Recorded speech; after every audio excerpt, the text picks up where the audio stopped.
For more on what he's watching, let's bring in Lazard Asset Management's Ron Temple on the phone. Ron, what was it about what the Federal Reserve said in yesterday's announcement that was different from the tenor throughout this summer, where the Fed hasn't necessarily been positive?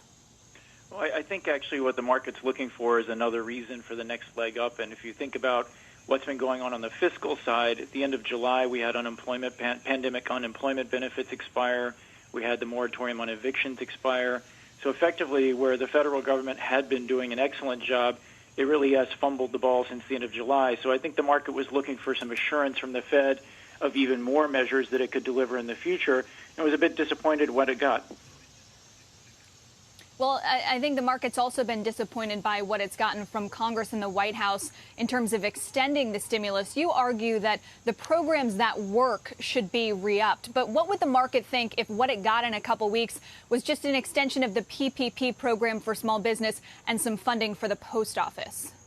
That's definitely insufficient. I mean, if we look at it, when I look at the weekly jobless claims like this morning, I think people focus on the headline, the 1.1 million.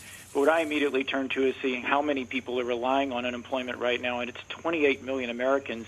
You multiply that number by the $600 a week they were getting in July, and that's $17 billion a week, $875 billion a year. That's a huge amount of consumption, which goes to support small businesses, which then supports other jobs. So I think we absolutely need to see those unemployment benefits extended. And we also need to see help for state and local governments. 20 million Americans work for state and local governments. And I would note 60% of those employees are in the education profession. So if we want to reopen schools and have our kids get back to schools, we need to figure out a safe plan to do that. But you've actually got to pay these people. And right now, state and local governments are strapped because their sales tax revenues are down. And frankly, the property tax revenues are likely to be weak going forward as well.